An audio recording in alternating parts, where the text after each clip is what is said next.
எங்கே போனாலுமே ஆக்டர்னு சொல்லுவாங்க. எனக்கு அது செட் ஆகலை. எனக்கு எப்போவுமே டான்ஸருன்னு சொல்கிறது தான் ப்ரௌடாக இருக்குது சார். அண்டு இப்போது எனக்கு இன்னும் என்ன ஹாப்பியாக இருக்குன்னா, நான் ஸ்டூடெண்ட்டாக ஆடினேன், கார்த்தி நான் ஸ்டூடெண்ட்டாக ஆடினேன். ஸோ இப்போ நம்ம ஆடினவங்க எல்லாருமே என்னோடய ஸ்டூடெண்ட்ஸ்.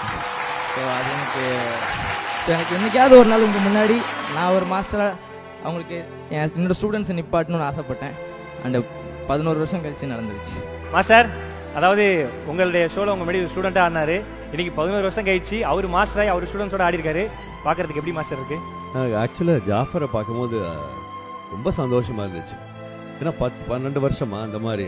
அப்புறம் திருப்பியும் நான் அதுக்கு அப்புறம் படத்தில் பார்த்தோன்னே எனக்கு ஆச்சரியமாக சந்தோஷமாயிடுச்சு. அடே நம்ம ஜாஃபர் எப்படி பண்ணுறாரு, ஆக்ட் பண்ணுறாரு, ரொம்ப நல்லா. அதுவும் அந்த விக்ரம் படத்தில் அந்த லாஸ்ட்டு அந்த கமல் சார் அந்த இதை பார்க்கும்போது பண்ணும்போதெல்லாம் ஐகானிக் சீன் அது. ரொம்ப நான் அப்போ டான்ஸ் ஆடி பார்த்துருக்கேன் சொன்ன மாதிரி. அதில் ரொம்ப ஈஸியாக இப்போ இன்னும் ஈஸியாக, இன்னும் ஆட்டிடியூடு ஸ்டைலிஷாக இன்னும் நல்லா இருறாரு. அப்புறம் அதெல்லாம் உங்கள் ஸ்டூடெண்ட்டுன்னு சொல்லும் போது எனக்கு ரொம்ப சந்தோஷமாக இருக்குது. Wow, great achievement. அப்போட இன்னும் பெட்டராக இருக்கீங்க. இப்போ இன்னும் ஸ்டைலிஷாக ஆட்டிடியூடோட இன்னும் கான்ஃபிடென்ட் தெரியுது.